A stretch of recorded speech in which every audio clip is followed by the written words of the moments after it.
கும்பராசிக்கு இந்த ராகுகேது பயிற்சி பிரமாதமாக அமைஞ்சிருக்காரு ஜென்மத்தில். இப்போ ஜென்மத்தில் பிடிவாத குணத்தை மட்டும் கொஞ்சம் குறைச்சிட்டாங்கன்னா இந்த ராகுகேது பயிற்சி அவங்களுக்கு மிக அற்புதத்தை கொடுக்கும். அதே மாதிரி பார்த்தீங்கன்னா பழைய நட்புகளால் உங்களுக்கு பல தொல்லைகள் உருவாக வாய்ப்பு இருக்குது. பழைய நட்புகளை தேடி போகாதீங்க. ராசிக்கு 7ஆம் இடத்துல கேது. கேது போல் கெடுப்பார் இல்லைன்னு வேறு சொல்கிறான். பார்வைப்படாமல் அமைதியாக உள்ளே உட்காந்துருந்தால் பிரச்சனையே இல்லை. அதனால் இருக்கும் இடத்தில் எல்லாம் இருந்தால் எல்லாமே சௌக்கியம்னு சொல்கிறாங்க. இருக்கும் இடத்தில் இருந்து விட்டால் எல்லாம் சௌக்கியமே. அதான் இந்த ஜென்ம ராகுவும் 7ஆம் இடத்துல கேதுவும் உங்களுக்கு கொடுக்கக்கூடிய யோக பலனே. கும்பராசியை பொறுத்தளவுக்கு ஜென்ம ராசிக்கு ராகு பகவான் பயிற்சி ஆகிறாரு. ஜென்மத்தில் ராகு பகவான் வர்றார் அப்படிங்கிறத விட குரு பார்வையோடு ராகு பகவான் பயிற்சி ஆகிறதுனால மகிழ்ச்சியான ஒரு மாபெரும் வளர்ச்சிகளை கொடுக்கக்கூடிய கட்டாயத்தில் இந்த ராகு பகவான் இருக்கிறாரு. இழந்த நன்மைகளை எல்லாம் திரும்ப கொடுக்கக்கூடிய பாக்கியத்தோடு இந்த ராகு பயிற்சி அமையுது அப்படிங்கிறது ரம்மியமான மகிழ்ச்சி. அதே மாதிரி கேது பகவான் எடுத்துட்டோம் அப்படின்னா 7ஆம் இடத்துக்கு பயிற்சி ஆகிறாரு. எந்த இடத்துல சுபகாரியம் நடந்தாலும் உங்களுடைய சொந்த பந்தங்களில் சுற்று வட்டாரங்களில் உங்கள் சமுதாயத்தில் நடக்கக்கூடிய சுபகாரியங்களுக்கு தலைமையேற்று நடத்தக்கூடிய பக்குவத்தை தாராளமாக கொடுக்கக்கூடிய அமைப்பில் இந்த கேது பகவான் பயிற்சி ஆகிறாரு. ஆக ராகு பகவானும் கேது பகவானும் ரம்மியமான வளர்ச்சிகளை கொடுக்கக்கூடிய, அதே மாதிரி உங்களுடைய ரண வேதனைகளை குறைக்கக்கூடிய அமைப்பில் பயிற்சியாக மகிழ்ச்சியாக வளர்ச்சியாக அமையும். கும்பராசிக்காரர்களுக்கு சமீபத்தில் தான் ஜென்மச்சனி முடிஞ்சது. சனியை போல கொடுமைகளை கண்டிப்பாக கும்பராசிக்காரர்களுக்கு செய்யாது.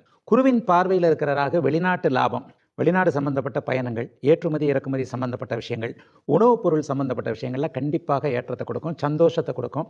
7ஆம் இடத்தில் இருக்கக்கூடிய கேதுவால் சிறு குறு தொழிலாளிகள் எல்லாருமே, விவசாயிகள், இவங்க எல்லாருமே மிகப்பெரிய நல்ல முன்னேற்றத்தை கொடுக்கக்கூடிய ஒரு பயிற்சியாகவே இந்த ராகுகேது பயிற்சி கும்பராசிக்காரர்களுக்கு அமையும். கும்பராசினியர்களுக்கு ஜென்மத்தில் ராகு பகவான் வராரு.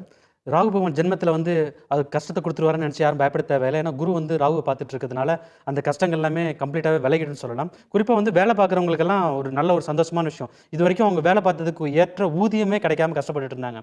அவங்களுக்கெல்லாம் நல்ல ஒரு ஜாப், நல்ல ஒரு சேலரியோட கிடச்சி ரொம்ப சந்தோஷமாக இருப்பாங்க.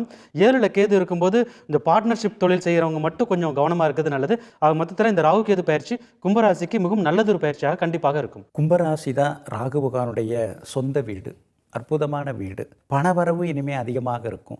சில பிரபலங்களுடைய உதவி கிடைக்கும். பெரிய கம்பெனி, ஃபேக்ட்ரி இதெல்லாம் வச்சு நடத்தக்கூடிய ஒரு யோகத்தை உண்டு பண்ணுவார். ஏன்னா ராகு அபரிதமான ஒரு செல்வ சேர்க்கை. அதை அவர் இனிமேல் அடுக்கடுக்காக கொடுத்துக்கிட்டே இருப்பார். அதனால் கும்பராசிக்காரர்களுக்கு பணவரவுக்கு இனிமேல் பஞ்சமே இருக்காது. ஆனால் கொஞ்சம் கணவன் மனைவிக்குள்ளார விட்டு கொடுத்து போகிறது ரொம்ப ரொம்ப நல்லது. அதே மாதிரி புதுசாக தொழில் தொடங்கிறது, பிள்ளைங்களுக்கு காலாகாலத்தில் கல்யாணம் செய்து வைக்கிறது, அறகுறையாக நின்று போன வீட்டை கட்டி முடித்து கிராண்டாக கிரகப்பிரவேசம் பண்ணுறது, இது எல்லாமே நம்ம எதிர்பார்க்கலாம். மேலும் மேலும் நல்லதெல்லாமே நடக்கிறதுக்கு மேல்மலையனூரில் அருள்பாலித்து கொண்டிருக்கும் ஸ்ரீ அருள்மிகு அங்காள பரமேஸ்வரி அம்மனை போய் தரிசனம் செய்துவிட்டு வந்தால் கும்பராசிக்காரர்களுக்கு கோடீஸ்வர யோகம் நிச்சயம் கிடைக்கும்.